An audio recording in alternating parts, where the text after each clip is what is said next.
We have another one. Experimental horror has been big over the past year with Skinamarink, We're All Going to World's Fair. The Outwaters also created a huge buzz, and now we have the wide release of Enys, Maine. Enys, Maine is Cornish for Stone Island, and this is where the film is set, on a small uninhabited island off the Cornish coast. It's 1973, and we follow a volunteer studying a rare flower who over time experiences metaphysical phenomena, which we have to believe is connected to the island. Like all experimental pieces, the film relies heavily on atmosphere, radio static that builds with soft, ethereal music that is cut off by the humming of a generator. You get the idea. Throughout this, we follow our protagonist through her daily ritual of observing the island and reporting back to her journal. She has her tea, and it's reading time, and then bed. And tomorrow, don't worry, we'll follow her doing it all over again. This is a slow burn. We have an overexposed sky, 70s film grain, and a few rogue zooms, and then of course pans along the sweeping landscapes. Basically, a quarter of this film, if not more, is made up of static shots of either plants or flowers moving in the coastal breeze. Cue whirling sounds. It's about 40 minutes in until we see any changes. Apparently, I sound so sour. Apparently, we need this 40 minutes to understand that this is the daily practice and this is the norm. We're setting up for 40 minutes of a 90-minute film just so we understand. You and I understand what's going on. Nothing. So when the changes come, it's exciting, but they do come all at once without any purpose or precision. The film captures the haunting, violent history of the land, but doesn't care to explore one or any of these backstories of these ghosts. Instead, this film is set on creating an overwhelming atmosphere, making the viewer feel as if they're the ones on the island unable to piece the story together. In a way, it could be seen as clever. Maybe we were meant to feel like we were the ones on this island, unable to piece together what was happening to us, trying to hold on to our sanity, but alas, we are the viewer and we see the bigger picture. And this is where audience will become split because it depends on your personal taste. Or, like Skinamarink, the spooky vibe is all you need to get through. The visuals are stunning, and although this film was shot during lockdown, they do make an effort to include a lot of different aspects instead of repeating the same idea over and over. The inspiration for this film really does the best to sum up how it turned out this way. According to the director, Mark Jenkins, he drew inspiration for the film from a significant landmark in Cornwall, the Merry Maiden Stone Circle. Jenkins recalls the sight of two imposing stone statues known as the Pipers nearby. They had always filled him with fear as a child. Legend had it that these two pipers were men who played music for 19 maidens, who as punishment for dancing on the Sabbath were turned into stone and transformed into the Merry Maiden Stone Circle. This fabled backstory serves as a significant source of inspiration for the director and could also explain why the idea for the film was never fully fleshed out.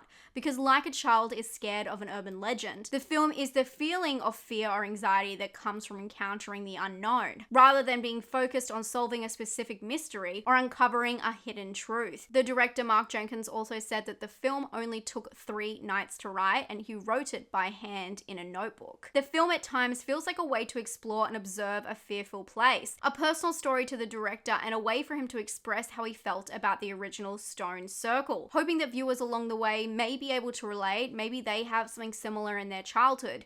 But this was done in a completely unrelatable location to many people. Or perhaps where it could go wrong is we could swing completely the other way, with the film having little direction becoming so broad to pinpoint a specific purpose of a collective childhood fear. Something that I found really interesting about the way that this film was put together is the book that the main character reads each night. The book is called The Blueprint for Survival, and I looked into this because it felt like a clue. The Blueprint for Survival talks about living in small communities to improve environment and society. But in an interview, the director explained that the book was just chosen as a prop because he needed an activity for the character and he had hoped to find something that was published in the early 70s. Quote, "I got hold of a copy of it and it's really superficial, but I loved the cover of it." What's interesting about about it is it could have been a tie-in had I not known that, because it is about the impacts that humans have on the environment, and this film is basically just one person living in this environment completely isolated. And it's also talking about the need to survive. It shows when I was watching this film, I was watching under a magnifying glass trying to look for clues, but any subtext left in anything, including the props, seems vacant. And when it is used as a tie-in or connection, it's pointed out blatantly, like the raincoat scene or the Seven Maids milk prop. And I don't think that these things shouldn't be clearly stated. I do like when films are very obvious. I think that that's totally fine. But if you're going to remain purposely vague in a movie that has no dialogue, where we're hanging off every piece of imagery as a clue, just leave those clearly stated scenes out, because I want to have something to do while I'm twiddling my thumbs thinking about if there's anything else going on during this movie. I'm honestly a fan of most experimental pieces.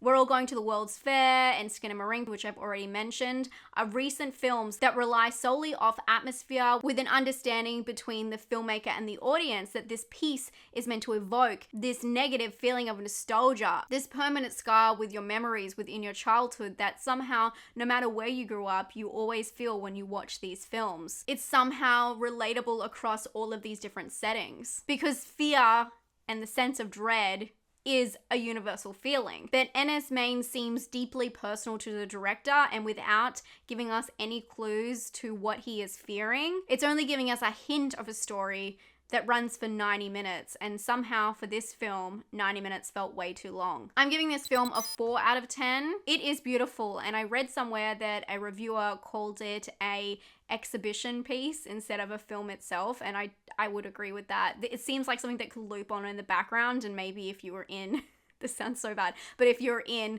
a museum and you got to catch a little bit of the end, or there was a little bit of the ambiguous haunting aspect sprinkled throughout, you could kind of catch that.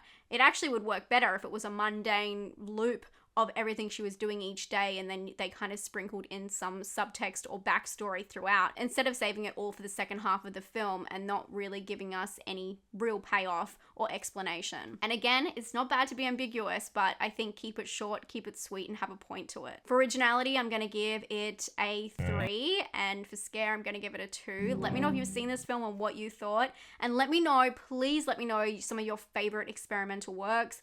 Obviously, I'm a big fan of David Lynch, if you didn't know, and I think that that's probably like the most commercial work I like, but I'd love to hear about any indie films, horror films that you also enjoy, that are experimental, and that you think pull it off really well. I probably wouldn't recommend this one to a lot of you. I saw a lot of you did not like Skinamarink, and if you're gonna like any film, that would probably be the one where I feel like the illusion is kind of shattered in this one and you're just looking at beautiful imagery.